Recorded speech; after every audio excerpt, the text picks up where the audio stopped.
The first one on the blockade. And so why do we have a blockade? We have a blockade because they shut down the straits.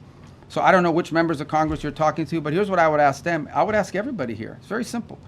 These guys have shut down the Straits of Hormuz. This is what Iran is saying. We will shut down the straits. No one can go through. No country in the world can go through unless we allow you to go through, and you have to pay us.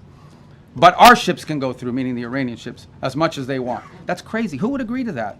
So how are we going to have a situation where they get to close the straits to everybody, and the only people who are allowed to go through there 100% without paying anything are the Iranians? If you do that, they'll keep the straits closed forever. They're trying to make this some new normal.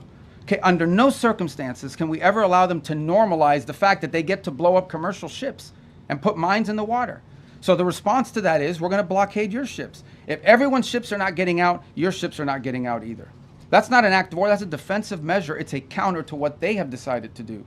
You know what is an act of war? Putting mines in the water. Why don't the members of Congress, or whoever it is complaining about it, they should be all over that. These guys put mines in the water. That alone, mining in the water is illegal, period, under any circumstances, and they've done it. But this is crazy stuff, but this is what they've done. Is that a sentiment? Well, I don't think that's an accurate description of what he said. I think what the president basically said is that Iran can't have a nuclear weapon because they would use it against places that have a lot of Catholics and Christians and others for that matter. It goes back to the central point. I think the president, without trying to speak for him, but I think I can characterize it this way. He doesn't understand why anybody, leave aside the Pope, the president, and I, for that matter, I think most people, I cannot understand why anyone would think that it's a good idea for Iran to ever have a nuclear weapon. Look what they're doing with the straits right now. They're holding the whole world hostage. They have these sailors, on commercial ships that are going to starve to death out there. They don't care. They don't care that this is melting down the economies around the world, even of their own allies. This is what they're doing with the straits. What do you think they would do if they had a nuclear weapon?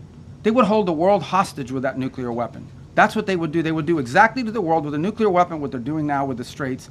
And I think the president's point is how anyone cannot see that as an unacceptable outcome and an unacceptable risk is beyond him. It's puzzling. And someone has to do something about it. The difference between this president and like the 6 presidents that preceded him were that he's the only one that's actually been willing to do something about it. Everyone says Iran can't have a nuclear weapon, but you got to do something about it at some point. And he's been willing to address that threat. So much, Mr. Secretary. Who are you with? I'm with Rudao Media Network. Okay.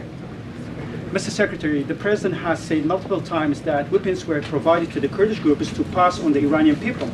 However, Kurdish political parties and the regional government says they have not received such weapons. Even some claim these weapons remain in the U.S. base in the region.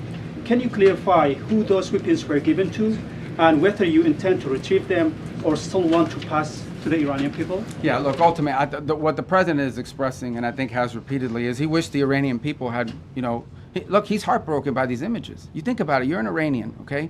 You're unhappy that your economy doesn't work for you. You don't have freedom. You don't have an opportunity to express yourself. You've got friends that have been shot in the head because they're out protesting. And it's heartbreaking to him to see that these people are abused in this way and have no measures to take against their own government as a result of it. By the way, this goes back, if you guys remember the protests in 2009 where they slaughtered people in the street.